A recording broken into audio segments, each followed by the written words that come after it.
New year ആയിട്ട് പ്രത്യേകിച്ച് പ്ലാനിങ്ങും പരിപാടികളും ഒന്നുമില്ലായിരുന്നു കേട്ടോ. ആകെ ഒരു ബ്ലാങ്ക് ആയിരുന്നു. അപ്പോൾ രാവിലെ എണീച്ചപ്പോൾ ഒന്ന് അമ്പലത്തിൽ പോകണം തോന്നി. അപ്പോൾ അമ്പലത്തിൽ പോയിട്ടോ.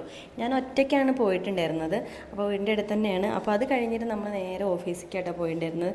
ഓഫീസിൽ നിന്ന് പ്രത്യേകിച്ച് പരിപാടികളൊന്നും ഉണ്ടായിരുന്നില്ല. ഞങ്ങളൊരു കേക്ക് വാങ്ങി അങ്ങോട്ടും ഇങ്ങോട്ടും വായിൽ വെച്ചെടുത്തു, അത്രേ. പിന്നെ ഉച്ചയ്ക്കൊക്കെ ഫുഡ് കഴിച്ചു, അങ്ങനത്തെ പരിപാടികൾ മാത്രം. പിന്നെ വൈകുന്നേരം ആയപ്പോൾ കോഴിക്കോടൊന്ന് പോയിട്ടോ. വിവേൻ്റെ ഫ്രണ്ടും ഫാമിലി ഉണ്ടായിരുന്നു. അപ്പോൾ മാനാഞ്ചിറ സ്ക്വയർക്ക് നമ്മൾ ഇതുവരെ പോയിട്ടുണ്ടായിരുന്നില്ല. അപ്പോൾ അത്യാവശ്യം നല്ല തിരക്കുണ്ടായിരുന്നു കേട്ടോ. കഴിഞ്ഞ പ്രാവശ്യത്തിനെക്കാട്ടി ഒന്നും കൂടി രസമുണ്ടായിരുന്നു കേട്ടോ കാണാൻ വേണ്ടിയിട്ട്. പിന്നെ കോഴിക്കോട് പോയാൽ നമ്മൾ ബീച്ച് കാണാതെ എങ്ങനെ പോരാം. അപ്പോൾ ബീച്ചൊന്നും പ്രത്യേകിച്ച് കാണാണ്ടായിരുന്നില്ല, നിറച്ച ആൾക്കാരായിരുന്നു. പിന്നെ ഇപ്പുറത്ത് പുതിയ പുതിയ ഷോപ്പുകളൊക്കെ ഓപ്പൺ ചെയ്തുകൊണ്ട് അവിടുന്ന് കുറച്ച് സാധനങ്ങളൊക്കെ വാങ്ങി കഴിച്ചു കേട്ടോ. പിന്നെ യന്ത്രഊഞ്ഞാൽ, പിന്നെ തോണി, അങ്ങനത്തെ സംഭവങ്ങളൊക്കെ ദൂരെ നിന്ന് നോക്കി കണ്ടു കേട്ടോ. എനിക്ക് ഈ വക സാധനങ്ങൾ കാണുമ്പോൾ തന്നെ പേടിയാണ് കേട്ടോ. ഓരോരുത്തർ ആർക്കുണ്ടായിരുന്നു അതിൻ്റെ ഉള്ളിൽ നിന്ന്, എന്തിനത്ര പേടിച്ച് കയറണല്ലേ ഓരോരുത്തർ. പിന്നെ അത് കഴിഞ്ഞിട്ട് നമ്മൾ ഫുഡ് കഴിക്കാൻ നമ്മൾ ആദാമിൻ്റെ ചായക്കടയിലായിട്ട് പോയിട്ടുണ്ടായിരുന്നു. നല്ല രസമുള്ള വെറൈറ്റി ഫുഡുകളൊക്കെ കഴിച്ച് ഞങ്ങൾ ന്യൂ ഇയർ അങ്ങനെ ആഘോഷിച്ചിട്ടോ.